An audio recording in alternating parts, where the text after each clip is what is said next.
बिहार में मुख्यमंत्री नीतीश कुमार जी ने सबसे बड़ा फैसला शराबबंदी को लेकर लिया है, जो दूसरे राज्यों की सरकार लेने से भी डरती है। और बिहार में भी आखिर जिसका डर था वही हुआ। एक तो शराबबंदी लागू करने से बिहार की इकोनॉमी यानी अर्थव्यवस्था पूरी तरह से डगमगा गई और आज बिहार की जनता को अन्य चीजें महंगी मिल रही है। सरकार अन्य चीजों जैसे पेट्रोल डीजल आदि को महंगा करके इसकी भरपाई कर रही है। और दूसरी बात ये कि बिहार में अपराध लगातार बढ़ता जा रहा है। साथ ही बिहार में अब ओरिजिनल शराब की जगह नकली शराब सीधा होम डिलीवरी करवाया जा रहा है, जिससे कई लोगों की मौत हो रही है। और होली के अवसर पर एक तरफ जहां पूरा प्रशासन अलर्ट है, बिहार के चप्पे चप्पे पर पुलिस की तैनाती कर दी गई है, तो वहीं संदिग्ध स्थानों पर पुलिस दिन रात नजर गड़ाए हुए है। और इसी बीच विपक्ष के साथ सरकार के भी कई लोगों ने बिहार में शराबबंदी को पूरी तरह से हटाने की मांग कर दी है। बिहार में लगातार अपराध बढ़ता जा रहा है। आए दिन लोगों की दिन दहाड़े हत्याएं हो रही है और बीते दिन भी बिहार में कई लोगों को सीधा गोली से उड़ा दिया गया है, दिन दहाड़े हत्या कर दी गई। तो ऐसे नाजुक समय में नीतीश कुमार जी की पुलिस अन्य सभी आपराधिक घटनाओं को छोड़कर दारू रोकने में बने हुए हैं, दारू रोकने का प्रयास कर रहे हैं।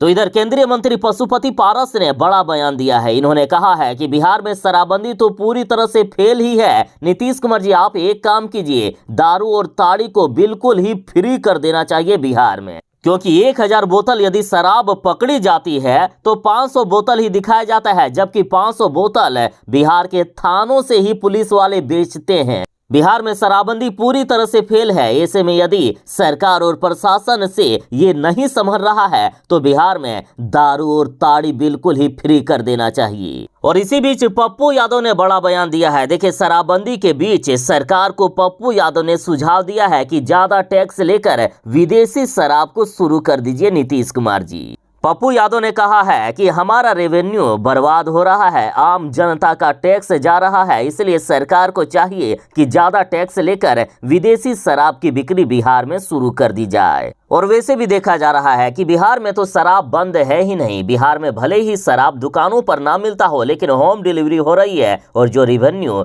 बिहार सरकार को मिलना चाहिए वो सीधा शराब माफियाओं, गुंडे मवालियों को मिल रहा है। तो इधर जीतनराम मांझी ने भी बड़ी मांग कर दी है। जीतनराम मांझी का साफ साफ कहना है कि शराबबंदी से बिहार का भला नहीं होगा और सिर्फ शराब को बंद कर देने से लोग शराब पीना नहीं छोड़ेंगे। बिहार में शराबबंदी कानून को खत्म करके लोगों के बीच जागरूकता फैलाई जाए। जीतनराम मांझी ने अपनी कहानी सुनाया और लोगों को समझाने की कोशिश की। साथ ही नीतीश कुमार जी को इन्होंने खास तौर पर समझाया है कि मेरे माँ बाप शराब पीते थे, मेरे घर में शराब बेचा जाता था, शराब बनाया जाता था, लेकिन मैं शराब को छूता तक नहीं हूँ। जी हाँ, बिल्कुल सही सुना आपने। जीतनराम मांझी ने स्वीकार किया है कि उनके घर में शराब का व्यवसाय होता था, उनके माता पिता खुद शराब पीते थे, घर में शराब पीने और पिलाने का माहौल था, लेकिन मैं शराब तक छूता नहीं था। और उस समय कोई शराबबंदी भी नहीं थी, लेकिन मेरी इच्छा शराब पीने की नहीं हुई तो मैं शराब नहीं पीता हूँ।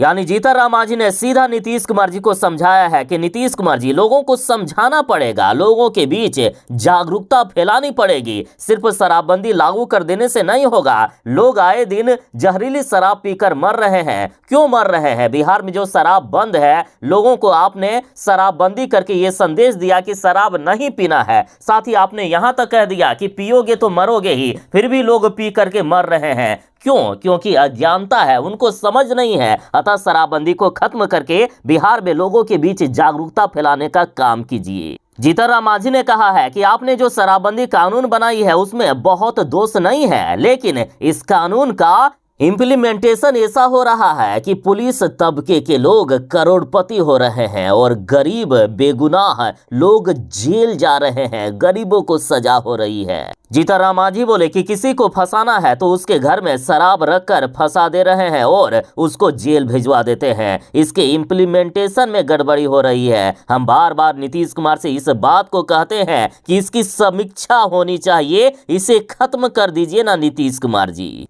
तो इधर प्रशांत किशोर ने भी बड़ा ऐलान किया है। प्रशांत किशोर का कहना है कि शराबबंदी कानून को फौरन वापस ले सरकार।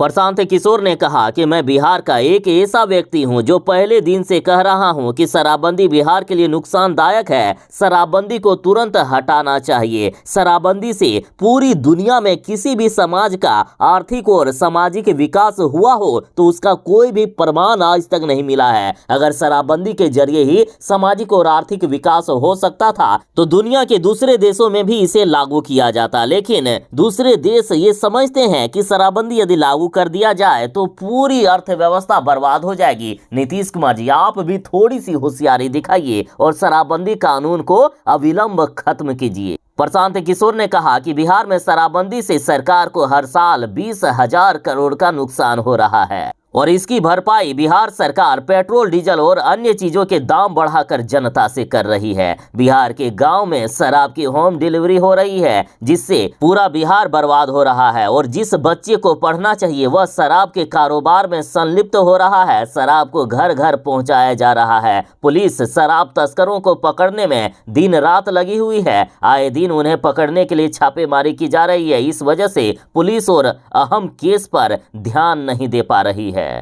जीतनराम मांझी की तरह प्रशांत किशोर ने भी कहा कि समाज में शराब लोग ना पिए, इसका प्रयास होना चाहिए। लोगों के बीच जागरूकता फैलानी चाहिए। और अब तो विपक्ष वाले यहाँ तक कह रहे हैं कि सिर्फ ये कह देने से नहीं होगा कि पियोगे तो मरोगे ही, और लोगों का मरना साबित कर रहा है कि शराब अच्छी चीज नहीं है। ऐसी बातों को कहने से पहले 2 बार सोचना चाहिए सरकार को।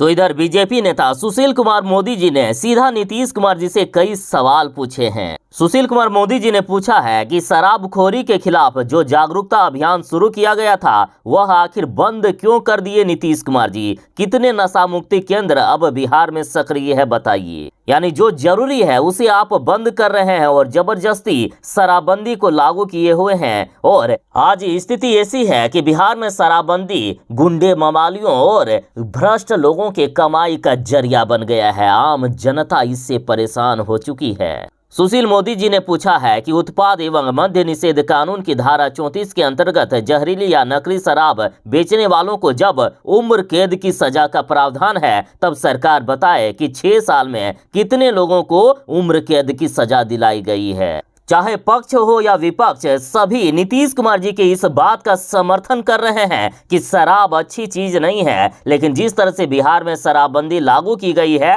वो अच्छी चीज नहीं है। बिहार में आखिर ये कैसी शराबबंदी है कि आए दिन बिहार में शराब की खेप पकड़ी जाती है, ट्रक बा ट्रक शराब पकड़ी जाती है। बिहार में आए दिन बिहार में जहरीली शराब से लोगों की मौत हो रही है। तो ये जो शराबबंदी कानून गलत तरीके से लागू किया गया है ये गलत है। अतः शराबबंदी कानून को खत्म करके लोगों के बीच जागरूकता फैलाने की बात हो रही है। यही मांग नीतीश कुमार जी से सभी कर रहे हैं। चाहे पक्ष हो या विपक्ष, सभी यही चाह रहे हैं कि लोगों को बीच इतनी ज्यादा समझदारी पैदा कर दी जाए कि वो खुद शराब को हाथ ना लगाए। तो ये थी फिलहाल तक की एक बड़ी खबर। बाकी आप शराबबंदी कानून के बारे में क्या राय रखते हैं, आपकी क्या सोच है, आप भी कमेंट में जरूर ही बताइएगा। चलिए मिलते हैं बस थोड़ी ही देर में नई खबरों के साथ, नई अपडेट के साथ।